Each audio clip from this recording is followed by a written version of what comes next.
All right, let's talk about something that, let's be honest, affects every single one of us. It's that gap, right? The one between what you want to do with your money and what you actually do. Well, it turns out the biggest thing standing in your way might not be your paycheck. It's a hidden battle that's happening right inside your own head. So let's get into it. I bet this sounds familiar to a lot of you. It's this feeling that so many people have, especially folks who are earning a good salary. You look at the numbers on your pay stub, and they look solid. But then you look at your bank account at the end of the month, or you think about those big, long-term goals, and there's just this total disconnect. You're just left scratching your head, wondering where it all went, and why you don't feel as secure as you think you should. Now, of course, there are the usual suspects. Lifestyle creep, where the more you make, the more you spend. Or that daily latte habit that you swear doesn't add up, but totally does. And yeah, those things are definitely real. But they're only a piece of the puzzle. The real reason our budgets fall apart and our savings just don't grow, well, it goes way deeper. It's not just about what we buy. It's about why. Okay, so here's the core idea.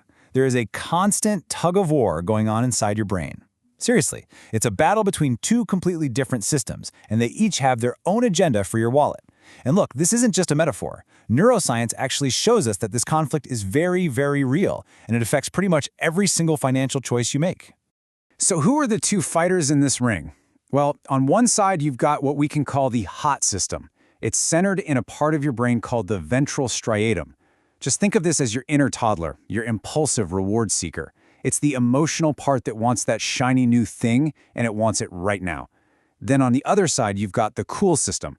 This is run by your prefrontal cortex. This is your logical, long-term planner, the part that's focused on future goals, like retirement or saving for a house. Scientists have this really cool, kind of nerdy term for this, an antagonistic dual system. The key word there is antagonistic. It means they are literally working against each other. Your prefrontal cortex, your planner, is constantly trying to slam on the brakes, while your ventral striatum, your impulse buyer, has its foot on the gas.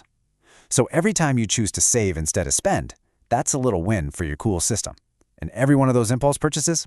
Yep, that's a win for the hot system. Okay, so this brain battle isn't just some abstract thing happening in a lab. It actually shows up in the real world as these predictable psychological biases, or as I like to call them, mind traps, that mess with our finances all the time. Behavioral economics has spotted a ton of these, but let's focus on 4 of the biggest ones. First up, loss aversion. Our brains are fundamentally wired to hate losing way more than we enjoy winning. Get this, the pain of losing $100 feels about twice as intense as the joy of finding $100. This makes us play it way too safe sometimes. It's the reason people hang on to a terrible stock just hoping it'll bounce back, because selling it would mean locking in the loss, and our brain just screams, no! Next up is present bias. Oh man, this one is the hot system on full display. It's your brain basically screaming, a delicious pizza tonight is so much better than an extra $20 in my retirement account in 40 years. That immediate reward, it just feels so much more real and valuable than some fuzzy, distant benefit. This bias right here, it's the engine that drives overspending and undersaving for almost everyone. Then you've got something called anchoring. You've seen this a million times. You see a jacket with a price tag that says was $200, now only $80. That initial $200 price, that's the anchor. Your brain grabs onto that first number, so the $80 price suddenly feels like an unbelievable deal, even if the jacket was never actually worth $200 in the first place. Retailers are masters at using this trick against us.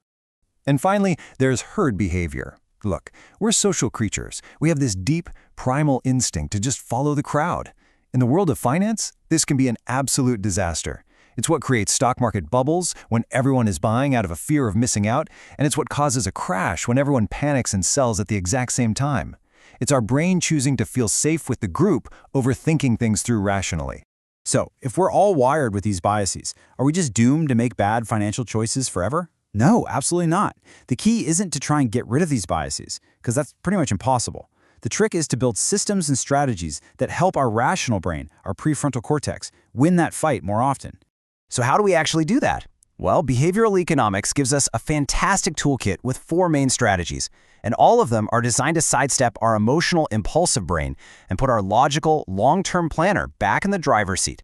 The single most powerful strategy, bar none, is to automate everything. When you set up an automatic transfer to your savings account for the day you get paid, you're making one good, rational decision that then works for you over and over again. You're basically taking the impulsive part of your brain completely out of the equation. It doesn't even get a chance to see the money or argue about spending it. Next, you can use what are called commitment devices and learn to reframe your choices. So a commitment device could be a simple budgeting app that yells at you when you overspend. It keeps you accountable. And reframing, that's a super powerful mental trick. Instead of thinking, "Ugh, I can't afford that $5 coffee," you flip it and think, "I'm choosing to put that $5 toward my vacation fund instead." It's a subtle shift, but it gives all the power back to your long-term planning brain. And finally, don't try to do it all alone. Our own biases are, by definition, our biggest blind spots. Just talking through a major financial decision with a trusted partner, a smart friend, or a professional financial advisor can give you an objective point of view. They can spot the loss aversion or the herd behavior that you can't see in yourself. They're basically a backup for your own rational brain. So the next time you're about to make a decision with your money, whether it's big or small, just take a second. Remember that hidden battle going on in your head. It's the impulsive, "I want it now" part versus the long-term planner. You can't ever stop the fight completely, but with the right strategies, you absolutely can decide who wins. The real question is, who are you going to let win?